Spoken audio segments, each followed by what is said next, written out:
ನನ್ನ ಹೆಸರು ನಾವು ಆಂಧ್ರದಿಂದ ಮಾತಾಡ್ತಾ ಇದ್ದೀವಿ. ನನ್ನ ಹೆಸರು ಸಾವಿತ್ರಿ ಅಂತ. ನಮ್ಗೆ ಬೇರೆಯವ್ರ ಕಡೆಯಿಂದ ನಮಗೆ ದೇವಿಗೂ ನಮಗೂ ಬಂಧನೆ ಮಾಡಿದ್ದು. ಆಮೇಲೆ ಸಾಕಷ್ಟು ಕಡೆ ತಿರುಗಿದ್ವಿ, ಎಲ್ಲಿ ನಮ್ಗೆ ಇದಾಗಲಿಲ್ಲ. ನಾವು ಬ್ಯಾಂಗ್ಳೂರಲ್ಲಿ ಹೊಸಕೋಟೆ ಹೋಗಿದ್ವಿ, ಮತ್ತು ನಾಗರಬಾವಿ, ಆಂಧ್ರಹಳ್ಳಿಯಲ್ಲಿ ಎಲ್ಲ ಕಡೆ ತಿರುಗಿದ್ವಿ. ಆದರೂ ನಮ್ಗೆ ಕ್ಲಿಯರ್ ಮಾಡಲಿಲ್ಲ. ನಮಗೆ ರಾಘವೇಂದ್ರ ಅವ್ರ ಮುಖಾಂತರನೇ ಕ್ಲಿಯರ್ ಆಗಿದ್ದು. ನಾವು ಹಾಸ್ಪಿಟಲ್ಸ್ಗೂ ಎಷ್ಟೋ ತಿರುಗಿದ್ವಿ, ಏನೂ ನಮಗೆ ಇದಾಗಲಿಲ್ಲ. ಸುಮಾರು ಲಕ್ಷಗಳೇ ಖರ್ಚಾಗಿದ್ದು. ನನಗೂ ನಮ್ಮಮ್ಮಗೂ ಸಾಕಷ್ಟು ತೊಂದರೆಗಳು ಕೊಟ್ಟರು. ಆದರೆ ಈಗ ನಮ್ಮಮ್ಮಂದೂ ಎಲ್ಲ ಚೆನ್ನಾಗಿ ಆಗ್ತಾಯಿದೆ. ಅಮ್ಮಂದೂ ಪೂಜೆ ಅದು ಎಲ್ಲ ಚೆನ್ನಾಗಿ ಆಗ್ತಾಯಿದೆ. ಎಲ್ಲ ಚೆನ್ನಾಗಿ ನಡೆಸ್ಕೊಂಡು ಹೋಗ್ತಾ ಇದ್ದಾಳೆ.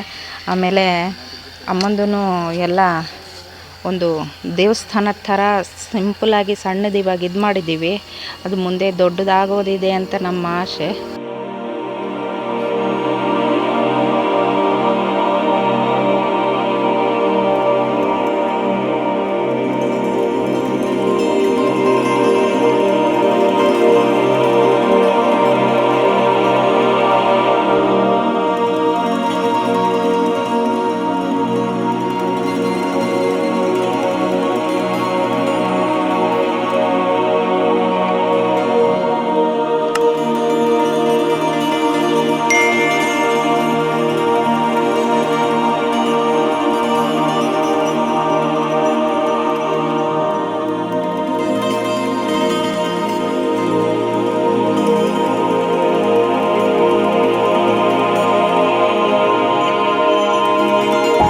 ಸ್ನೇಹಿತರೆ, ನಮ್ಮ ಅಮ್ಮನ ಕಡೆಯಿಂದ ನಾನು ನಮ್ಮ ಯಜಮಾನರು ನಮ್ಮ ಅಮ್ಮಗೂ ನನಗೂ ಬಂಧನೆ ಮಾಡಿದ್ದು ತೆಗೆದಿದ್ದಕ್ಕೆ ರಾಘವೇಂದ್ರ ಅವ್ರಿಗೆ ತುಂಬ ಧನ್ಯವಾದಗಳು. ಇದೇ ಥರ ಎಲ್ರಿಗೂ ಒಳ್ಳೇದಾಗಲಿ, ಎಲ್ರಿಗೂ ಒಳ್ಳೇದು ಮಾಡಲಿ. ಆ ದುರ್ಗಾದೇವಿ ಚಾಮುಂಡೇಶ್ವರಿ ಅವತಾರನೇ ಆ ತಾಯಿ ಮುಖಾಂತರ ರಾಘವೇಂದ್ರ ಅವರು ಎಲ್ರಿಗೂ ಒಳ್ಳೇದು ಮಾಡಲಿ ಅಂತ ಆಶಿಸ್ತಾ ಇದ್ದೀನಿ. ತುಂಬ ಥ್ಯಾಂಕ್ಸ್, ಧನ್ಯವಾದಗಳು.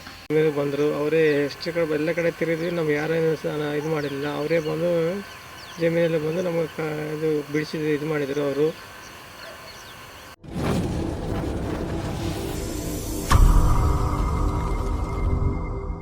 ನಮಸ್ಕಾರ ವೀಕ್ಷಕರೇ.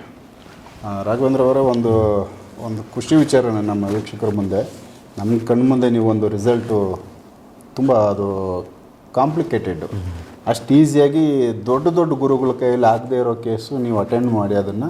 ಯಾಕಂದರೆ ಒಂದು ವೀಕ್ಷಕರೇ, ಚಿಕ್ಕದಾಗಿ ನಾನೇನಂದರೆ ಒಬ್ಬರು ನಮಗೆ ಒಂದು ಕಾಂಟ್ಯಾಕ್ಟ್ ಮಾಡಿದರು, ಸರ್ ಈ ಥರ ಸಮಸ್ಯೆ ಆಗೈತೆ. ಸಾಕಷ್ಟು ದೊಡ್ಡ ಗುರುಗಳ ಹೆಸರು ಹೇಳಿದ್ರು ಅವರು. ಅಂಥ ಕಡೆ ಎಲ್ಲ ಹೋಗಿ ಬಂದಿದ್ದರು. ಆ ವಿಡಿಯೋಗಳ್ನ ತೋರಿಸಿದ್ರು ನಮಗೆ. ಅದಾದಮೇಲೆ ಮೇಯ್ನ್ ಮುಖ್ಯವಾದ ಚಾನಲ್ಗಳಲ್ಲೆಲ್ಲನೂ ಸೊ ಅವ್ರದ್ದೇ ಸಮಸ್ಯೆಗೆ ಸಂಬಂಧಪಟ್ಟಂತೆ ದೊಡ್ಡ ಗುರುಗಳು ಪರಿಹಾರ ಕೊಟ್ಟಿರೋಗಳಿಗೆ ಸಂಬಂಧಪಟ್ಟಂತೆ ಒಂದು ವಿಡಿಯೋಗಳು, ಆ ವಿಡಿಯೋಗಳು ಕೂಡ ನನಗೆ ಶೇರ್ ಮಾಡಿದ್ದಾರೆ. ಅವುಗಳನ್ನ ಸ್ವಲ್ಪ ಬ್ಲರ್ ಮಾಡಿ ತೋರಿಸ್ತೀನಿ ನಾನು ಬೇಕಾದ್ರೆ.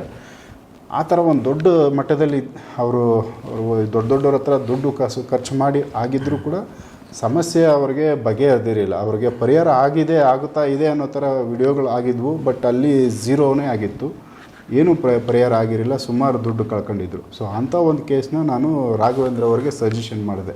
ಸೊ ಈ ಥರ ಒಂದು ಕೇಸ್ ನಮಗೆ ಕಾಂಟ್ಯಾಕ್ಟ್ ಮಾಡೈತೆ ಅಂತ. ಸೊ ರಾಘವೇಂದ್ರ ಅವರು ಅದನ್ನು ಅಟೆಂಡ್ ಮಾಡಿದ್ದಾರೆ. ಸೊ ಅವ್ರನ್ನೇ ಮಾತಾಡ್ಸೋಣ ಈಗ. ಅವರು ಯಾವ ಥರ ಇತ್ತು ಆ ಜಾಗಕ್ಕೂ ಹೋಗಿ ಬಂದರು.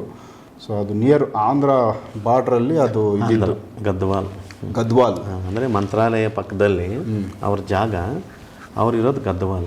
ಸೊ ಗದ್ವಾಲ್ ಅನ್ನೋ ಒಂದು ಜಾಗ ಹಳ್ಳಿ, ಅದರಲ್ಲಿ ಆ ಒಂದು ಕ್ಷೇತ್ರ ಚಿಕ್ಕದಾಗಿ ಇರೋದು. ಬಟ್ ಅಲ್ಲಿ ಅವರು ಆ ವ್ಯಕ್ತಿ ಯಾರು ಸಂಪರ್ಕ ಮಾಡಿದರು ಅವರು ಸ್ವಲ್ಪ ಒಳ್ಳೆಯ ವ್ಯಕ್ತಿ. ಹಾಗಾಗಿ ಚೆನ್ನಾಗಿರೋ ವ್ಯಕ್ತಿಗಳು ಗುರುಗಳ ಹತ್ರನೇ ಹೋಗಿ ಭೇಟಿ ಮಾಡಿ ಫೇಲ್ಯೂರ್ ಆಗಿ ಆ ಕೇಸ್ನ ರಾಘವೇಂದ್ರ ಅವರು ಸಕ್ಸಸ್ ಮಾಡಿ ಆ ಸ್ಟೋರಿಗಳನ್ನ ನಮಗೆ ಕೊಟ್ಟಿದ್ದಾರೆ. ಸೊ ಮಾತಾಡಿ ರಾಘವೇಂದ್ರ ಅವರೇ. ಮೊದಲ ವೀಕ್ಷಕರಿಗೆ ನಮಸ್ಕಾರ. ಇಲ್ಲಿ ಏನಂತಂದರೆ ನಾವು ಕಂಡಿಡೋದಂತ ಹೇಳಿದ್ನಲ್ಲ, ಅದೇ ನಾವು ಪ್ರತಿಯೊಂದು ಇದರಲ್ಲಿನೂ ಸಮಸ್ಯೆಗಳು ಯಾವ ರೀತಿ ಬರ್ತೈತೆ, ಹೆಂಗೆ ಉದ್ಭವ ಆಗ್ತೈತೆ ಹೇಳಂಗಿಲ್ಲ. ಯಾಕೆ ಅಂತಂದರೆ ಇಲ್ಲಿ ಇವಾಗ ನಮ್ಮ ಕಾಯಿಲೆಗಳಿದ್ದಂಗೆ, ಅಂದರೆ ಇಲ್ಲಿ ಪ್ರಕೃತಿನೂ ನಮಗೆ ವಿಕೋಪಕ್ಕೆ ಕಾರಣ ಆದಾಗ ನಮಗೂ ತೊಂದರೆ ಮಾಡೇ ಮಾಡ್ತವೆ. ಈಗ ನಾನು ಹೇಳಿದ್ನಲ್ಲ, ಕರ್ಮಗಳು ಅನ್ನೋದು ಯಾವ ರೀತಿ ಹೆಂಗೆ ಉದ್ಭವಿಸ್ತಾವೆ ಅನ್ನೋದು ನಾವು ಮಾಡ್ಕೊಂಬಂದಿರೋ ಇದ್ರ ಮೇಲೆ ಇರ್ತೈತಿ. ಅವರು ಆಲ್ಮೋಸ್ಟ್ ತುಂಬ ಕಡೆ ಹೋಗಿದ್ರು. ತುಂಬ ಅಂತಂದರೆ ಆಂಧ್ರ ಅಂತಂದರೆ ಸುಮಾರು ಕಡೆ ಹೋಗಿ ಹೋಗಿ ಹೋಗಿ ಅವ್ರಿಗೂ ಇದಾಗಿ ಲಾಸ್ಟಿಗೆ ನಮ್ಮ ಚಾನಲ್ಗಳು ನೋಡಿ ಈ ಥರ ಇಲ್ಲ ಇಲ್ಲಿಗೆ ಹೋದರೆ ಸರಿ ಅಂದ್ಬಿಟ್ಟು ಅವರು ಒಂದು 4 ವರ್ಷದಿಂದ ತುಂಬ ಇದು ಮಾಡಿ ಅದ್ರಾಗ ಹೇಳ್ಬೇಕಂತಂದರೆ ಅವರು ಪಂಡಿತರೇನೆ ಅವರು. ಅವ್ರಿಗೂ ಆ ವಿದ್ಯೆಗಳು ಗೊತ್ತಿದೆ. ವಿದ್ಯೆ ಅಂತಂದರೆ ಅವರು ಒಂದು ದೊಡ್ಡ ಅಲ್ಲಿ ಆಂಧ್ರದಲ್ಲಿ ಗದ್ವಾಲ್ ಅನ್ನೋ ಇದರಲ್ಲಿ ಅವರೇನೋ ಒಂದು ಪೂಜೆ ಮಾಡ್ತಾರಂತೆ. ಅವರು ಬ್ರಾಹ್ಮಣರು ಪೂಜೆ ಮಾಡೋಂಥವ್ರು. ಹೆಂಗೆ ಅಂತಂದರೆ ಇವ್ರಿಗೂ ಗಂಡ ಹೆಂಡ್ತಿಗೂ ಸಮಸ್ಯೆ. ಓಕೆ. ಆ ಅಮ್ಮ ಹೇಳ್ಬೇಕಂತಂದರೆ ಅವರು ಎಲ್ಲ ವೇದ ಮಂತ್ರಗಳು ವೇದ ಪಾಠಗಳು ಬಾಯಿ ಮಾತಿನಲ್ಲೇ ಪಟಪಟ್ಟನೆ ಹೇಳ್ತೈತಿ. ಅಷ್ಟು ಕಲ್ತಿರೋಂಥವರು. ಅವ್ರಿಗೂ ಸಮಸ್ಯೆಗಳಾಗಿ ಎಲ್ಲ ಕಡೆನೂ ಸುಮಾರು ಕಡೆ ಹೋಗಿ TV ಚಾನಲ್ ದೊಡ್ಡ ದೊಡ್ಡ ಇದರಲ್ಲಿ ಬಂದು ಇದು ಮಾಡಿ ಆ ಥರ ಹೋಗಿ ಎಲ್ಲಿ ಸಜೆಷನ್ ಆಗಿರಲ್ಲ. ಲಾಸ್ಟ್ಗೆ ನಮ್ಮ ಹತ್ರಕ್ಕೆ ಬಂದರು, ಸಜೆಷನ್ ತಗೊಂಡು ಇಲ್ಲ ಈ ಥರ ನಿಮ್ದೊಂದು ಚಾನಲ್ ನೋಡಿದ್ವಿ, ಈ ಥರ ಅವ್ರಿಗೂ ಫೋನ್ ಮಾಡಿದ್ವಿ, ಇಲ್ಲ ಅರವಿಂದ್ ಸರ್ ಈ ಥರ ಹೋಗಿ ರಾಘವೇಂದ್ರ ಅವ್ರನ್ನ ಸಜೆಷನ್ ತಗೊಳ್ಳಿ, ಅವ್ರು ನೀಟಾಗಿ ಕೂಲಂಕುಷವಾಗೆಲ್ಲ ಮಾತಾಡಿ ನಿಮ್ಮ ಸಮಸ್ಯೆ ಕ್ಲಿಯರ್ ಮಾಡ್ತಾರೆ ಅನ್ನೋ ಧೈರ್ಯ ನಮ್ಮ ನಂಬಿಕೆ ಐತೆ ಅಂಥೇಳಿ ನೀವು ಹೇಳಿ ಕಳಿಸಿದ್ರೆ ಅಂದ್ಬಿಟ್ಟು ಅವ್ರು ಅದೇ ಇದ್ರ ಮೇಲೆ ಬಂದಿದ್ದರು. ಅದನ್ನೆಲ್ಲ ನಾವು ನೋಡಿ ಇದು ಮಾಡಿ ಅಲ್ಲಿ ಏನು ಸಮಸ್ಯೆ ಆಗೈತೆ ಅಂತಂದರೆ, ಈಗ ನಮ್ಗೆ ಹೇಳ್ತೀವಲ್ಲ ದೈವ ಅನ್ನೋದು ಯಾವ ರೀತಿ ಹೆಂಗೆ ನಮ್ಗೆ ಅನುಗ್ರಹ ಮಾಡ್ತದಂತ ಕಂಡುಹಿಡಿಯೋದಕ್ಕೆ ತುಂಬ ಕಷ್ಟ. ಆಮೇಲೆ ಅವರು ಅಲ್ಲಿ ಹೋದಾಗ ಸರಿ ಎಲ್ಲ ಅವ್ರದ್ದು ಪ್ರಶ್ನೆಗಳು ಕಂಡುಹಿಡಿದ್ವಿ, ಏನಾಗೈತೆ ಎಂದಕ್ಕೋಸ್ಕರ ಎಲ್ಲ ಕಡೆ ಹೋಗಿ ಬಂದರು. ಮತ್ತು ಇವ್ರ ಸಮಸ್ಯೆ ಯಾಕೆ ಬಗೆಹರಿತಾ ಇಲ್ಲ, ಅವ್ರಿಗೆ ಹೆಂಗೆ ಅಂತಂದರೆ ಸುಮ್ಮನೆ ಇದಕ್ಕಿದ್ದಂಗೆ ಅನ್ಕಾನ್ಸಿಯಸ್ ಆಗಿಬಿಡ್ತಾರೆ. ಅಂದರೆ ಪ್ರಜ್ಞೆ ತಪ್ಪೋಗೋದು, ಅವ್ರು ಏನು ಮಾಡ್ತಾ ಇದ್ದೀನಿ ಅಂತ ಗೊತ್ತಾಗಲ್ಲ, ಕೆಲಸಗಳಂತೂ ಆಗ್ತಾಯಿಲ್ಲ, ಮೈ ಕೈ ನೋವು ಬಿಗಿಯೋದು, ಯಾವ ನಾವು ಇರೋದಕ್ಕೆ ಅವ್ರ ಜೀವನ ಒಟ್ಟಿನಲ್ಲಿ ಇರಬಾರ್ದು, ಆ ರೀತಿ ಸಮಸ್ಯೆಗಳು ಮಾಡಿದ್ದು. ಆಮೇಲೆ ಲಾಸ್ಟ್ಗೆಲ್ಲ ಚಾಮುಂಡೇಶ್ವರಿ ಆ ತಾಯಿ ಅನುಗ್ರಹದಿಂದ ಆ ತಾಯಿ ಆಶೀರ್ವಾದದಿಂದ ಎಲ್ಲ ಕಂಡಿಡಿದು ಆಮೇಲೆ ಹೇಳಿ ಇಲ್ಲ ಇಲ್ಲಿ ನಿಮ್ಮ ಜಾಗದಲ್ಲಿ ಒಂದು ದೇವಸ್ಥಾನ ಅಂದರೆ ಚಿಕ್ಕದು ಒಂದು ವಿಗ್ರಹ ಐತೆ, ಆಲ್ರೆಡಿ ಒಂದು ಸರಿ ಅವ್ರು ಹೋಗಿ ಮಾಡಿ ನಮ್ಮ ವೀಕ್ಷಕರಿಗೆಲ್ಲ ಅದು ಹಾಕಿದ್ದೀವಿ. ಅದು ಮೊದಲು ಹೆಂಗಿತ್ತು, ಇವಾಗ ಯಾವ ರೀತಿ ಅಭಿವೃದ್ಧಿ ಆಗೈತೆ ಅನ್ನೋದಕ್ಕೊಂದು ಇಲ್ಲಿ ನಾವು ಏನು ಹೇಳ್ತೀವಿ, ಏನೇ ಒಂದು ಮಾಡಿದ್ರೂ ಸಾಕ್ಷಿ ಸಮೇತವಾಗಿ ನಾವಿಂಥ ಕೆಲಸ ಮಾಡಿದ್ದೀವಿ ಅಂಥೇಳಿ ನಾವು ತೋರಿಸೋದಿಲ್ಲಿ. ಆಮೇಲೆ ಅಲ್ಲೆಲ್ಲ ಹೋದ್ವಿ, ನೋಡಿ ಆ ತಾಯಿನೆಲ್ಲ ಬಿಡುಗಡೆ ಮಾಡಿ ಪಕ್ಕದಲ್ಲೇ ಅವ್ರ ಜಾಗ ಏನೈತಲ್ಲ ಲಾಸ್ಟ್ ಬದಿನೇ ತುಂಗಭದ್ರಾ ನದಿ ನಿಯರ್ ಮಂತ್ರಾಲಯ, ಅದೇ ನೀರೇ ಮಂತ್ರಾಲಯಕ್ಕೆ ಹೋಗೋದು 20 ಕಿಲೋಮೀಟ್ರು. ಅಲ್ಲಿಗೆಲ್ಲ ಹೋಗಿ ಆ ತಾಯಿನೆಲ್ಲ ಬಿಡುಗಡೆ ಮಾಡಿ ತುಂಬ ಎಫರ್ಟ್ ಹಾಕಿ ಶ್ರಮಪಟ್ಟು ಎಲ್ಲ ಕ್ಲಿಯರ್ ಮಾಡಿ ಆ ತಾಯಿ ಅನುಗ್ರಹದ ಆ ತಾಯಿ ಆಶೀರ್ವಾದದಿಂದ ಏನೇನು ಮಾಡಬೇಕೆಲ್ಲ ಮಾಡಿ ತುಂಬ ಅದು ಹೆಂಗೆ ಆತಂತಂದರೆ ತುಂಬ ರಿಸ್ಕ್ ತಗೊಂಡು ಮಾಡಿದ್ದು ಕೆಲಸ ಅದು. ಇವತ್ತು ಅವ್ರು ಎಷ್ಟು ಚೆನ್ನಾಗವ್ರೆ ಏನು ಅನ್ನೋದು ನಾವೇನು ಇಲ್ಲಿ ನಮ್ಮ ವೀಕ್ಷಕರಿಗೆ ನಾವು ಹೇಳಂಗಿಲ್ಲ, ಯಾಕಂದರೆ ಅವ್ರು ಲೈವಾಗೆ ವಿಡಿಯೋ ಮಾಡಿಕೊಟ್ಟಿದ್ದಾರೆ, ಮಾತಾಡಿದ್ದಾರೆ. ಆಮೇಲೆ ಅಲ್ಲಿ ಮೊದಲು ಏನೂ ಇರಲಿಲ್ಲ, ಖಾಲಿ ಜಾಗ, ಒಂದೇ ಒಂದು ತಾಯಿ ದುರ್ಗಾ ಪರಮೇಶ್ವರಿ ಒಂದು ಕಾಮ್ಯಕ್ಕೆ ಸ್ವರೂಪವಾಗಿ ನೆಲೆಸಿದ ತಾಯಿ ಅದು. ಇವತ್ತು ಅದು ಯಾವ ಮಟ್ಟಕ್ಕೆ ಬಂದದೆ ಅಂತಂದರೆ ನಮ್ಮ ವೀಕ್ಷಕರಿಗೆ ಅದು ತೋರಿಸ್ಬೇಕು.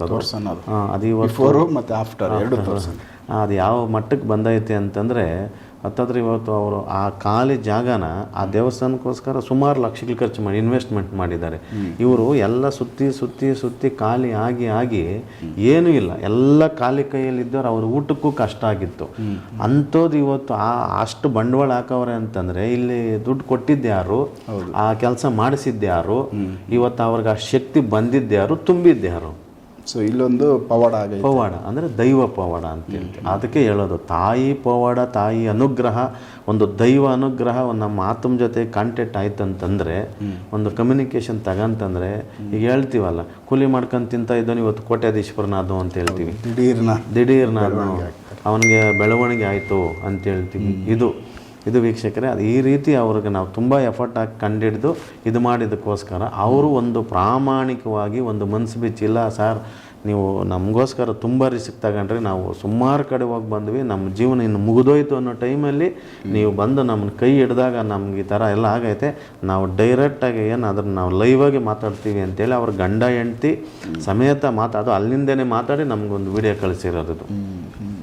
ಸೊ ವೀಕ್ಷಕರೇ, ಯಾಕಂದರೆ ಈಗ ಅಷ್ಟೊಂದು ತೃಪ್ತಿಯಾಗಿ ಮಾತಾಡಬೇಕು ಅಂದರೆ ಕೆಲವ್ರು ಏನು ಮಾಡ್ತಾರೆ, ರಿಸಲ್ಟ್ ಸಿಕ್ಕಿದ್ರು ಕೂಡ ಮಾತಾಡೋಕ್ಕೆ ಅವರು ಇಲ್ಲ ಸರ್ ನಮ್ಮನ್ನು ಮತ್ತೆ ಯಾರೋ ನೋಡಿಬಿಟ್ಟು ನಮ್ಮ ರಿಲೇಟಿವ್ ಯಾರನ್ನು ನೋಡಿಬಿಡ್ತಾರೆ, ಅದೊಂದು ಬೇಜಾರು ಅನ್ನೋ ಥರ ಕೆಲವರು ಮಾತಾಡಲ್ಲ. ಬಟ್ ಇವ್ರಿಗೆ ಯಾಕಂದರೆ ಇವರು ಅದರ ಹಿಂದೆ ತುಂಬ ಖರ್ಚುಗಳು ಮಾಡಿದರು, ಸಾಕಷ್ಟು ಸುತ್ತಾಡಿದರು, ದೊಡ್ಡ ಗುರುಗಳನ್ನ ಭೇಟಿ ಆಗಿದ್ದರು, ಬಟ್ ಅಲ್ಲೇನೂ ಸಿಗಲಿಲ್ಲ ರಿಸಲ್ಟ್ ಅವ್ರಿಗೆ. ಫೈನಲ್ ರಾಘವೇಂದ್ರ ಅವ್ರ ಕಡೆಯಿಂದ ಅದು ಬಿಫೋರ್ ನಾನು ವಿಡಿಯೋ ತೋರಿಸಿದ್ದೀನಿ, ಅದು ಏನೂ ಇರಲಿಲ್ಲ ಆ ಜಾಗ. ಅದಾದಮೇಲೆ ಈಗ ರಾಘವೇಂದ್ರ ಅವರು ಹೋಗಿ ಫಸ್ಟ್ ಒಂದು ಪೂಜೆ ಮಾಡಿಕೊಟ್ಟು ಆದಮೇಲೆ ಈಗ ಅಲ್ಲಿ ಡೆವಲಪ್ಮೆಂಟ್ ಕಾಣಿಸ್ತಾ ಇದೆ. ಅವರು ಗಂಡ ಹೆಂಡತಿ ಇಬ್ಬರು ತೃಪ್ತಿಯಿಂದ ಒಂದು ಮೊಬೈಲಲ್ಲಿ ವಿಡಿಯೋ ಕಳಿಸಿದ್ದಾರೆ. ಸ್ವಲ್ಪ ಅಲ್ಲಿಂದ ಆಂಬಿಯನ್ಸ್ ಇದೆ, ಅಷ್ಟು ಆಡಿಯೋ ಬಂದು ಅಷ್ಟು ಕ್ಲಾರಿಟಿ ಇಲ್ಲ, ಆಂಬಿಯನ್ಸ್ ಇದೆ. ಸೊ ಅದನ್ನು ನಿಮಗೆ ತೋರಿಸಿದ್ದೀವಿ.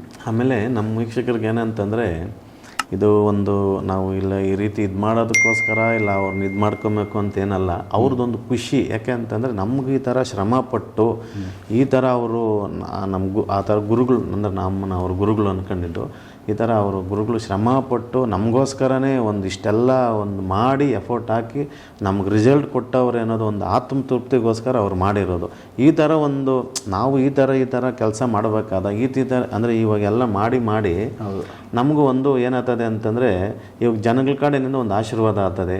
ಆಮೇಲೆ ನಮಗೂ ಒಂದು ಅವರು ಆ ಥರ ಕೊಟ್ಟಾಗ ಆ ಥರ ಸಮಸ್ಯೆಗಳಿರೋರು ಒಂದು 10 ಜನಕ್ಕೆ ಕ್ಲಿಯರ್ ಮಾಡ್ಬೋದು ಅನ್ನೋದು ಒಂದು ಛಲ ಇರ್ತದೆ. ಅಂದರೆ ನಮಗೂ ಒಂದು ಜೋಶ್. ಹೌದೌದು, ಇಂಥದ್ದೆಲ್ಲ ಮಾಡಿಕೊಟ್ಟಿದ್ದೀವಲ್ಲ ಅನ್ನೋದು ನಮಗೂ ಒಂದು ಆತ್ಮತೃಪ್ತಿ ಇರ್ತದೆ ಅಂತ ಹೇಳೋಕ್ಕೆ ಇಷ್ಟಪಡ್ತೀವಿ. ಇದು ಪ್ರಾಕ್ಟಿಕಲಾಗಿ ಒಂದು ಕೇಸ್ ಅಟೆಂಡ್ ಮಾಡಿ ಆ ರಿಸಲ್ಟ್ ಸಮೇತ ನಿಮಗೆ ರಾಘವೇಂದ್ರ ಅವರು ತೋರಿಸಿರೋದು ಈ ವಿಡಿಯೋದಲ್ಲಿ. ನೆಕ್ಸ್ಟ್ ಇನ್ನೂ ಬೇರೆ ವಿಚಾರಗಳು ಅವ್ರ ಹತ್ರ ಮಾತಾಡೋದಿದ್ದಾವೆ, ತುಂಬಾ ವಿಚಾರ ಇದೆ. ಅವುಗಳನ್ನ ಮುಂದಿನ ವಿಡಿಯೋಗಳಲ್ಲಿ ನಾನು ಮಾತಾಡ್ತಾ ಹೋಗ್ತೀನಿ. ಸೊ ಎಪಿಸೋಡ್ ನೋಡ್ತಾ ಹೋಗಿ. ನಮಸ್ಕಾರ.